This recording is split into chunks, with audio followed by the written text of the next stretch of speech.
còn ăn hết. Nó ôm sợi khói cái này em sủa lên. Nhà nó chiên nhà hết nằm người nếu được tay mà tôi theo đang cho con trang mới đúng tâm mới đang chiên. Bao chả mong cho ao vậy đấy.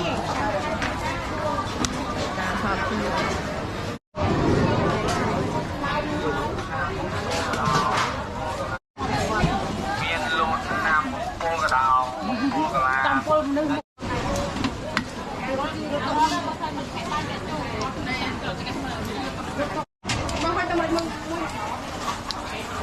bây giờ phải mình bàn thảo chương này chắc nè qua bò bàn thảo chương này thảo ơi là chân chân này đó đấy ôm cái mắt tử cá vô chứ làm bài mùi cà phê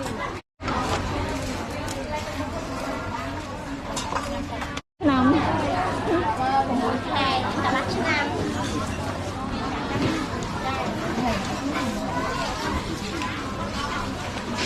con đang cái nó bóng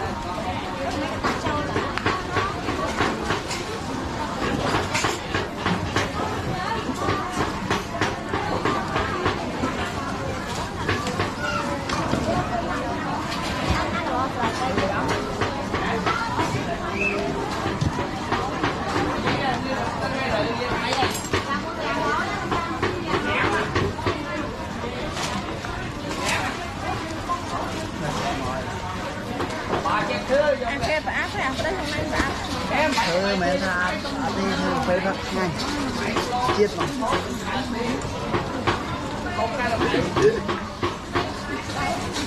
hay nên là ấy mà chặt chết đây rất là rõ lên chơi chiếc gái á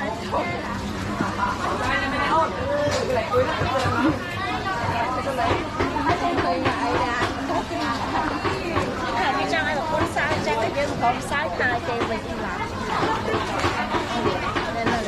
sợ hợp đi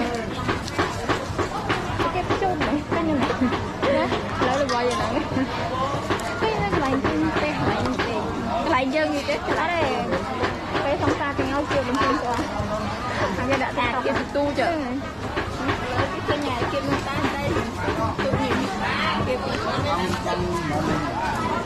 mà mấy con phao nó tung này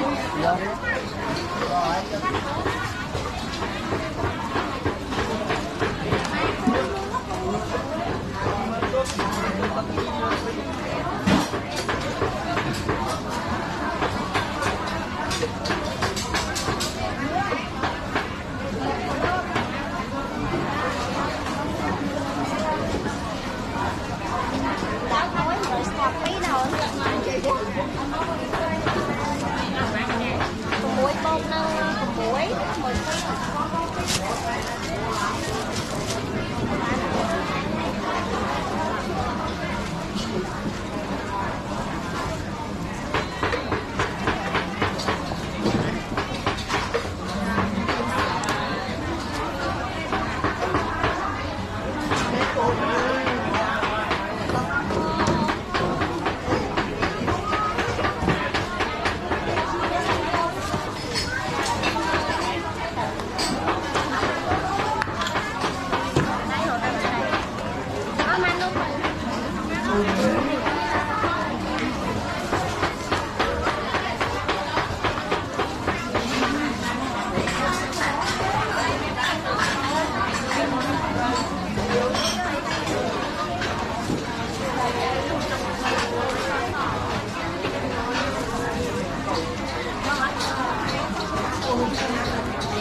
Nhà có nói trời. Mà nè cái này bánh sủi bánh thôi. Đúng không? Tại bên bánh đồ bọc rau má được con đài. Đừng xong mà ngay nè. Đó. Đừng xong. Ở đây thì chọn ngay sang nhà tình cho nó đặt mong mà. Đây ngày đang phật. Đi sang ngày sau rồi. Lấy sang sừng ngay, mặt hai sang sừng ngay trong ban ngày sang tình. Tới ngày chanh kia không ngày mới sao kìa. Ba này thua là tinh mình lục cài rồi. Đợt nè tinh thua.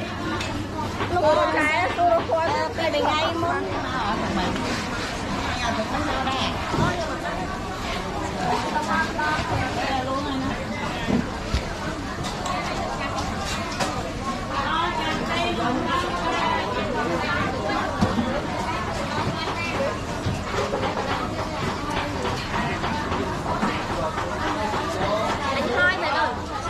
Đã còn anh chết lắm.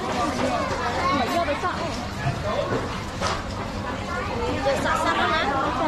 Ở đây anh vô cái sọ này.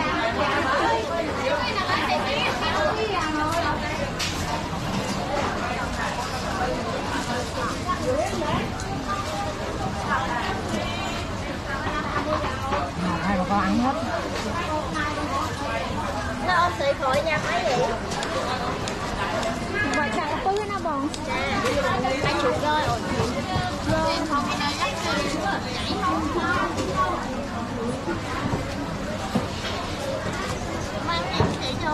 Chưa mà ngại cái không đưa cho chanh rồi đó. Anh trai nha mấy nữa. Ăn đủ vậy. Bỏ hai đứa nữa đi làm cái quả. Không phải cho ăn rồi. Ăn vui. Nãy sao con mẹ nó đấy. Nấu sáng không Đủ rồi. cái này em chịu lên. Nhà nó chiếc nhà hết nằm Người đấy được tay mà tôi theo theo. đâu sợ nó Không làm nó ăn dài cái gì. Đâu sao gì mà bây giờ nó ăn dài rồi. Bây giờ bà xưa đó mình này nó đầu nó xài không có như là không có không cho nó cầm tiền. Hai ba nữa. Hai đứa mình anh trai mình cầm tiền mình có cái con nhỏ nó nhẫn nè. Còn người giữ lại chứ đầu là có dần mày tết thì dư đó hả? Xài kịp.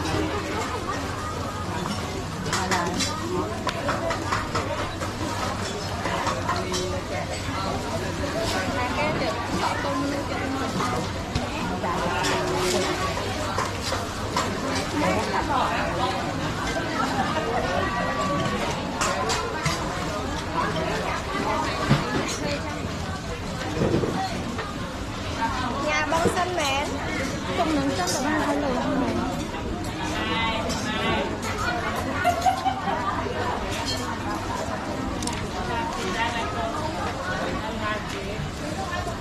ôi mày nè Hai loại bạc chưa? Ta.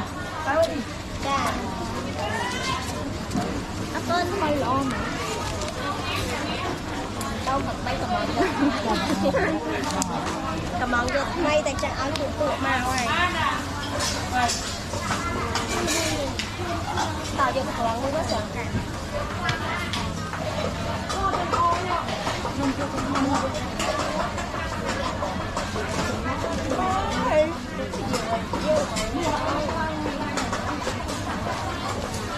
Có bán khiêng. Mặn đâu? Dạ. Mặn. Kim Anh Pí. Tôi nhận thật hay chưa? Món là thật hay biết. Bên còn. Dục mắt nó chỉ liền tích. Đông ta. Mình tay liền cái tay trong tay. Trên đây nó là đang liền tích đây. Nó này là cao mốt thì mà mê bao nhiêu tàu quá. Hoặc là mình chạy đâu hoặc gì đây. Nâng ấy. Hay là về chi tam khơi. Xong bây giờ xanh làm xanh tấu còn miên này. Miên bạc này. Miên trẻ. Ta phiên cho cái này. Miên một sao.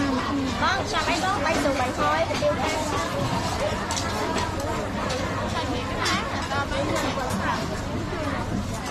Nó thì có quyền bán được bán tới chưa. Nếu mà người ta dọn ra thì con nó dẹp đi. Bây giờ sợ chúng ta nghĩ thì nó bán được cái gì.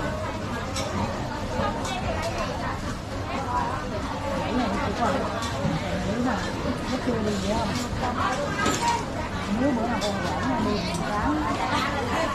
sáng 9 giờ 10 giờ cá là còn bán cá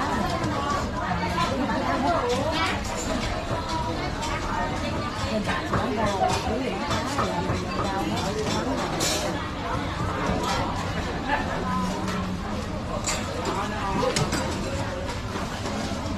có gì ra mà thôi nó còn hơi đã giờ ăn đã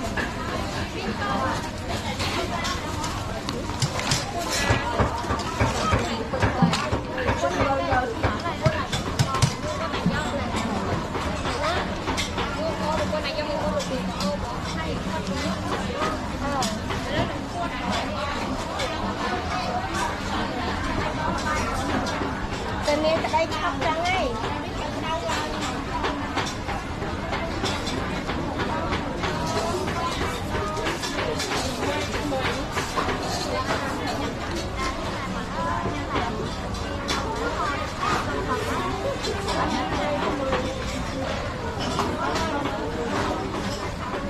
Mình thiệt việc mình là kẹt tay lưng ở mây sắc. Nhợt bầu.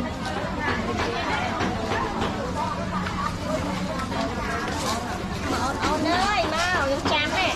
Dậy ơn. Nhằm anh xuống nhằm sát coi nó rồi.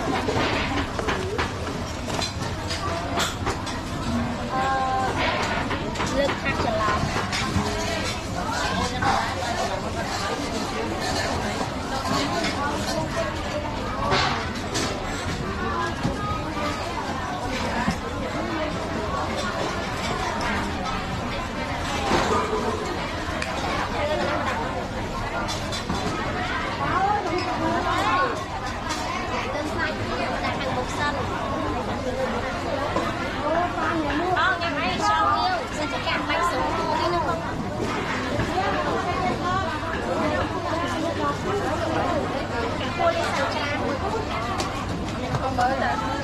Nó bằng là mối không lên cái bọn nó sống tốt đó chà đặt đó được không nào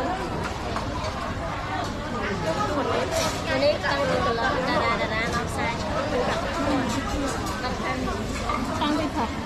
mới đà mua Ngày sai rồi. hai kem miền ấy nữa ăn sả hai kem thua ấy nữa ăn sả ăn cho một đo sả chất mưa tôi khơi nó chọn sả tại nhà sả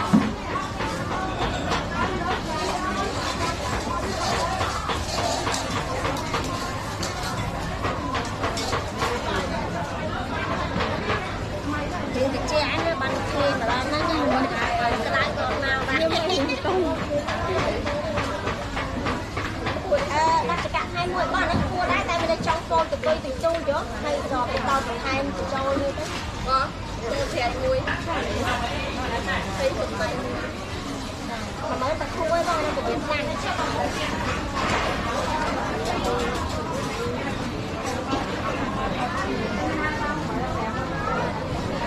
bây giờ chắc là ai có không chắc là trẻ sải như vậy như nè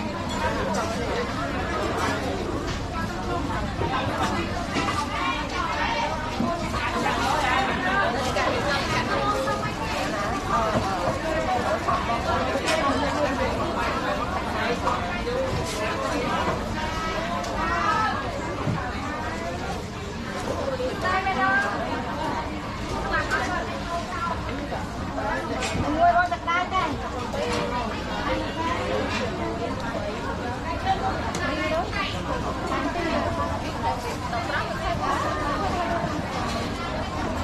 nó vô cua mà chứ để thêm tiền em là muối nè con ôn nhà bánh sủng này ôn này cà tiêu cắt cà tiêu cha bánh cho rồi cho bo nhà bánh mà mặt anh cho tôn trang mới đúng tâm mới đang tiền nè tập 20 em không nhanh bằng trên hàng lơ của bán này mình cho miên liêu miên ấy bò ngoan bò tray miên phải không lồng trong miên cà ri miên mai cái tay cha bao chả mong cho ao vậy thấy gì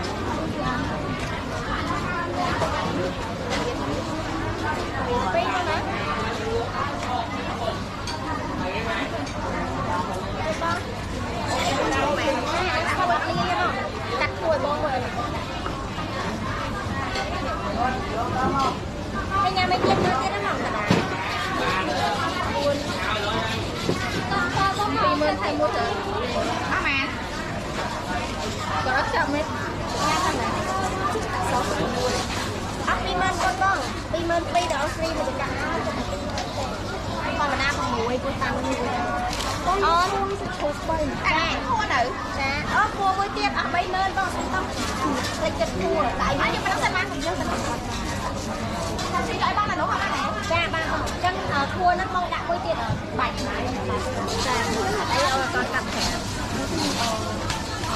អូនសុំម្ដងទៀតបើគួងទៅគ្រប់3អូនណា6គាត់អូនអត់បានទេ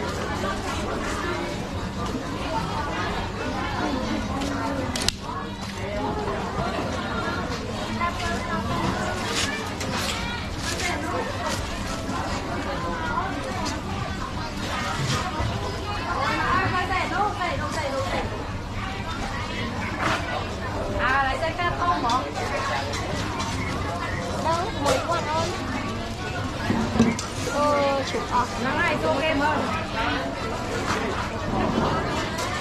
បង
tụi định sang kia nè tại côn con anh ơi tụi không bán có những món làm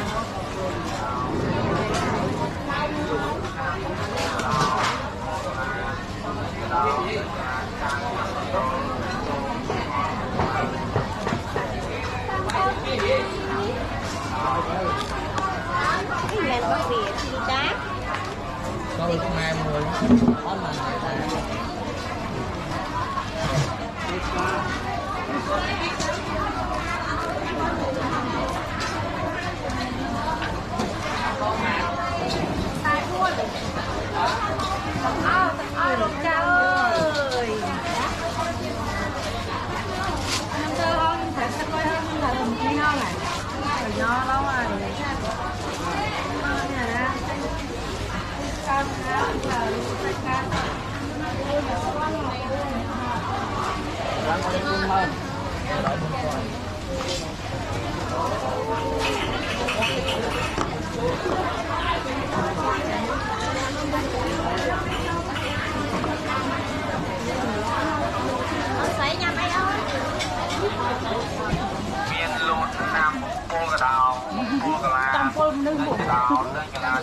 trong cái con lông cốt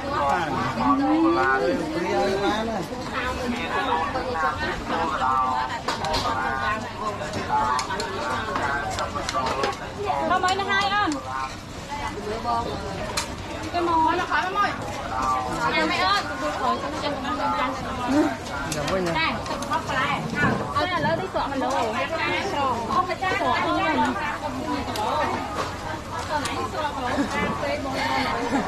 chạy chạy trơn đây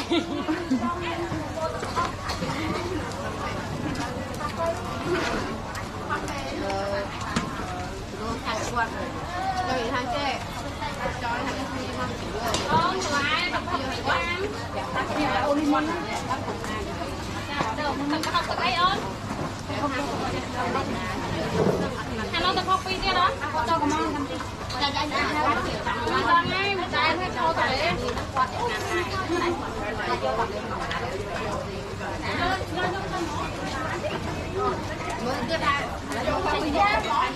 trầu cầm mau nữa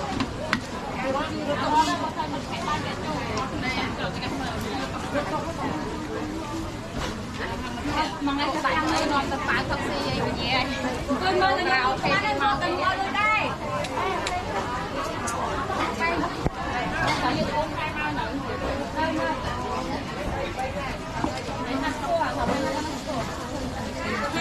mình ăn không nhiều rồi nó gặp cái ăn không biết bỏ đây cái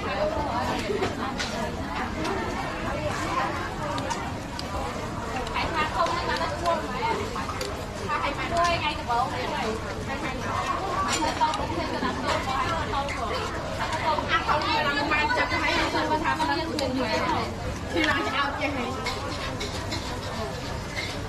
ơn công chan không mình cho mấy bạn này cho này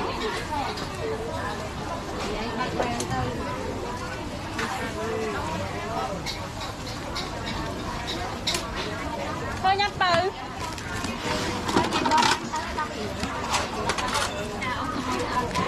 ba này ta phải thôi nhắc phải đâu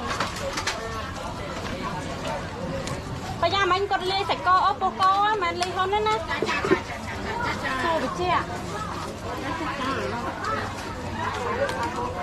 có không phải đã trải mỏng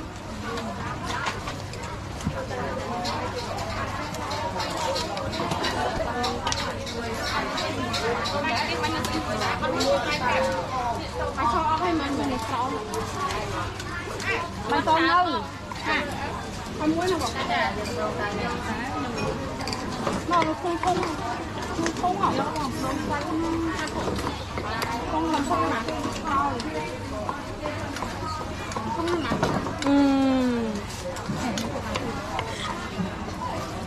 ra cái thông nó cào như nó sống nó nè anh này cào tới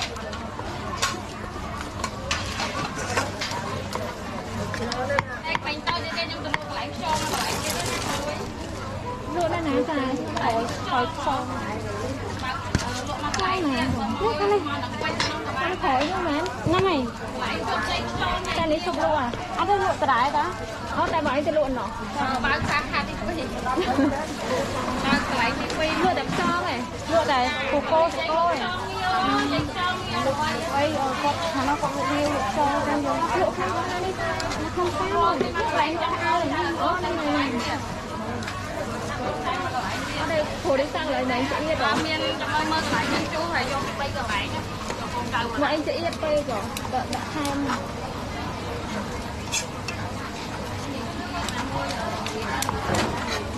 mua là lâu kia ở sau này đây hai bạc cơm sao không sao chưa không đây mau ăn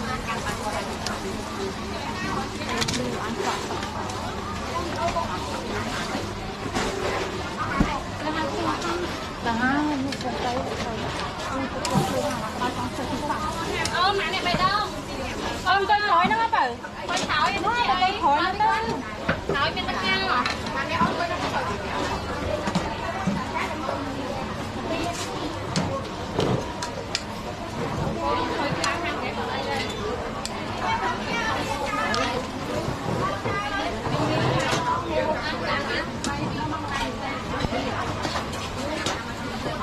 sao nhìn nó thấy cái này khô bên này anh đặt lạ không tí con lạ mìnhจะไปโดนโตcon cặp rồi đây mì đặt mì khăn món mì thôi mình đặt mì lại chào sao thầy cô chẳng tin cha hay nó tập học một làm cha nó ôn luôn học thôi thầy cô mày cha đây về tôi có cái phải bông không có cái phải lý có cái phải lý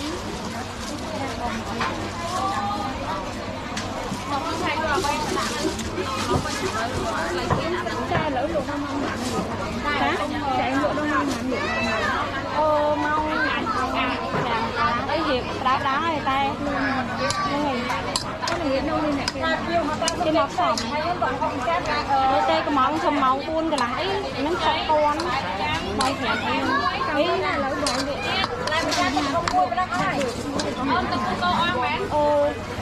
đôi chỉ kia luôn tay cam mong bị tách làng thì của lâu việc ở đây đau luôn này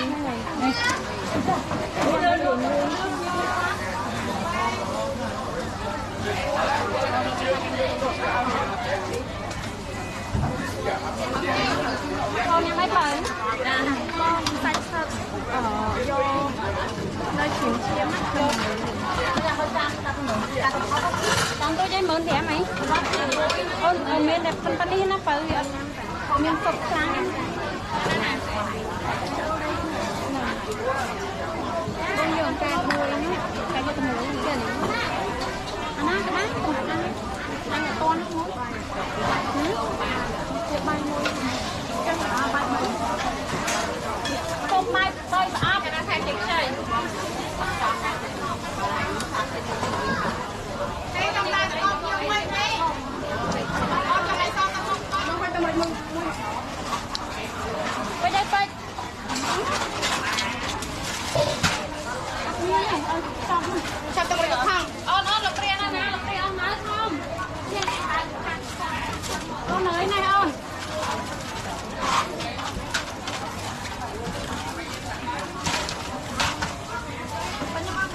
จ้าบ้องจ้าเอาไปมึงkhông không anh yêu thằng cá không con là con chầm mới ổn đi ô chỗ sao con hiểu ăn thì nhiều không rồi là làm ca nhưng mà cái hai vậy con chỉ để chạy chai đã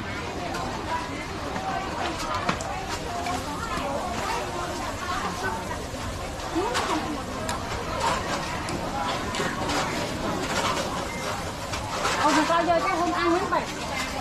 Quay hàng cái vậy ơn. Ngàn mình nào cái nào. Con ơi, cho cái chè. Không. Quên cục lại rồi anh chưa có. Con lại mày chán. Hộp mua gì? Lại mày chán hộp mua gì cái lại đây như một vô hai nhau. Ba.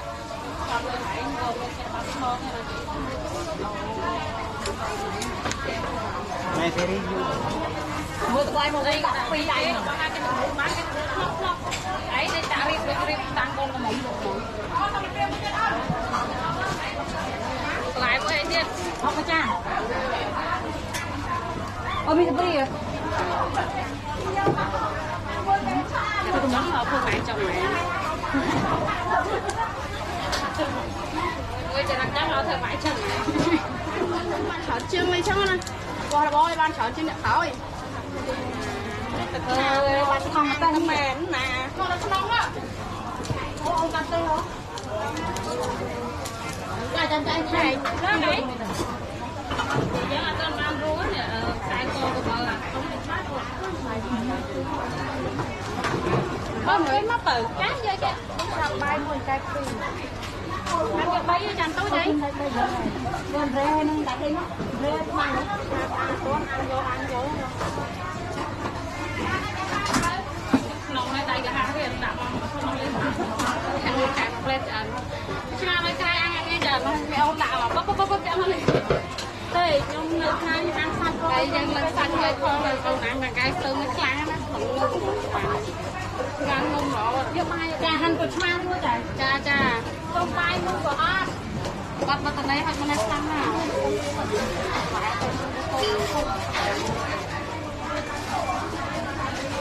cô anh hai tay mẹ bằng phi ai không tay nhiều không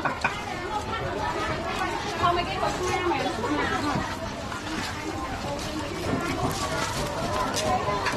ôi mình có hai tay tôi có bằng này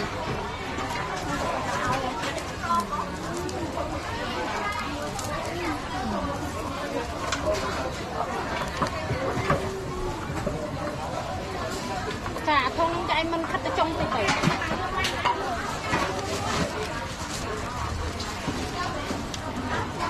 trong mà ô mẹ nhưng mà có làm con nó ôn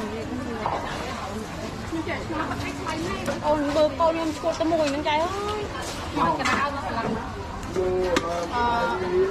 bánh mày ăn được đi mừng bông cái năng má bông cái nhà máy vô lên cái bông bởi giờ ăn đấy bánh ăn đấy nhà máy vậy xong nó nhà máy sao mày anh cô con này tại có ôn ban rồi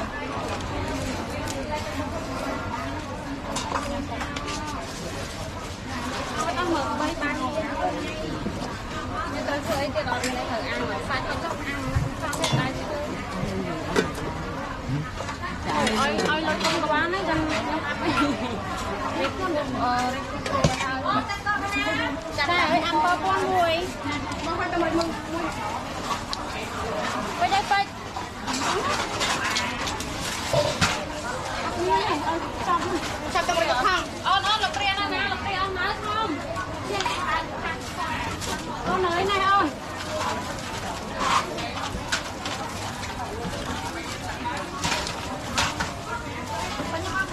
ចាបងចាไปมึงคนหา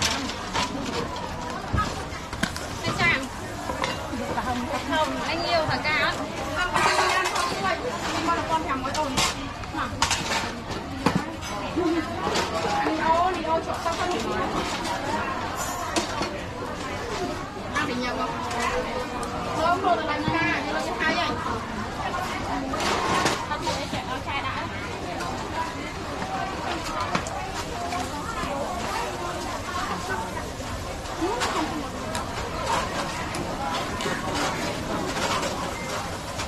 hàng cây giờ cái hôm ăn hướngไปhàng cây vậy phải ơn ngàn mình học cái nè ăn hay chăm cái chè không kinh thuộc lại rồi anh chưa con lại mày chán không mua gì lại mày chán không mua cái này như một trong hai nhau ba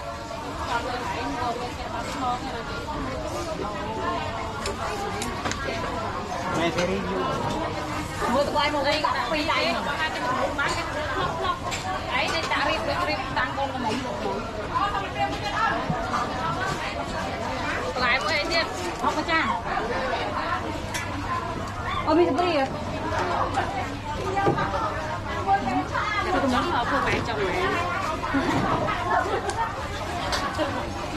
người chỉ làm chắc là thôi bạn chồng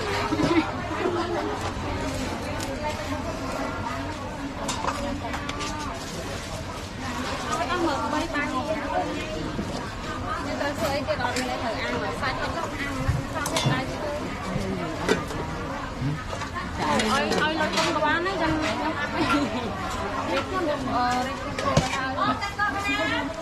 ăn ba con nuôi